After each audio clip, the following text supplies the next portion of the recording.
having Thanks you. for having me. Good. JaLynn, welcome to the show. Thank you very much. Tell us a little bit about Madison House and about Good. this coming event. Well, Madison House Autism Foundation began here in Montgomery County about 10 years ago, and we're one of the first organizations in the country working with the issues facing adults on the autism spectrum, those 21 and over.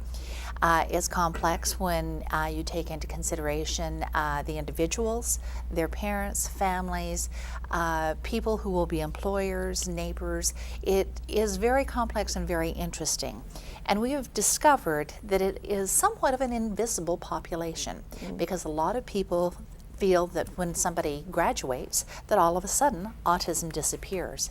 But in reality, there's another 60 plus years after 21 that we have to look toward and figure out what's going to be happening as people age, as people need jobs and places that people will need to live, and that may be multiple places. We will have probably all lived in different types of places as we progress through our lives as well.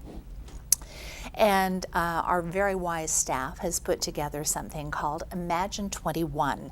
And that's an initiative that we're working on. And along with the initiative of Imagine 21, thinking about what life is like when you're not necessarily a neurotypical individual, but what the challenges could be.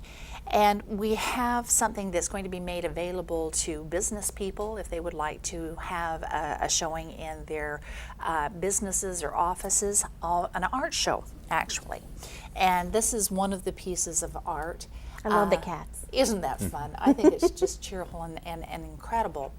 But the 21 artists are all on the spectrum, and not only do they represent themselves, but by seeing a work like this, you can imagine the amount of talent and ability in so many other arenas of individuals that are on the spectrum that are over 21. And the unemployment rate is about 80% of or underemployment. Is that, you had mentioned that earlier, is that nationwide or just It in is. Montgomery County? And is that the same numbers in Montgomery County, or are we It better? is. No, we fit right into the middle of everything. It's astonishing to me, 85% of autistic people are unemployed. Or underemployed. Or underemployed. Because sometimes it may mean that somebody is working 3 hours a week.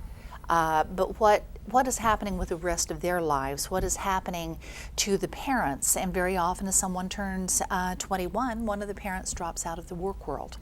And so there's a lot of economic implications not only for the family but for the community, and we're trying to address those needs.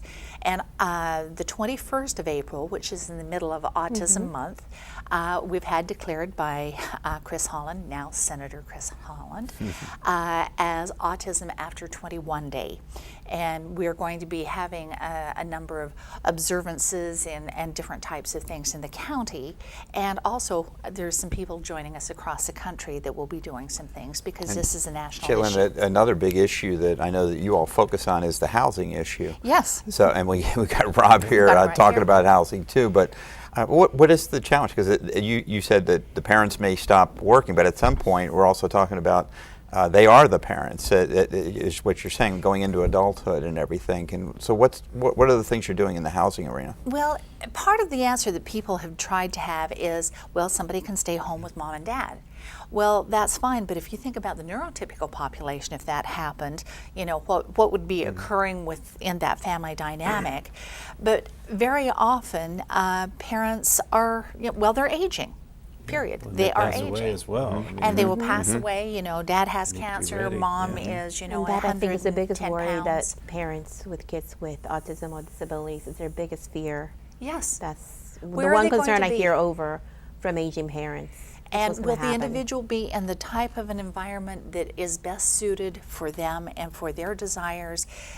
If it's an apartment, if it's in a group home, if it's in a community with others like themselves, or an integrated community. There's so many options. We want to put things out there. We all have choice. We could be in a retirement community, we could live in an arts commune, we could be any one of a number of places because we have options. This population doesn't, they deserve it. And as a result, I think we're going to see a lot more that they're going to be able to give to our society and as then well. I'm going to remind our viewers that if any business owners out there who would like to Yes. have this art display, this beautiful art display, because there's so many other choices, I know that they put the website on. Perfect. Is there any charge to that, or they can put it up for Well, free? we would like a contribution to go along with that, and it would show. I'll buy that painting. You'll buy that painting? All right, we will have one. I'll have one for you. And individuals can buy them, and they can have the whole 21 Great. or a portion of it, Great. but they will be supporters of this population and Great. making I awareness. think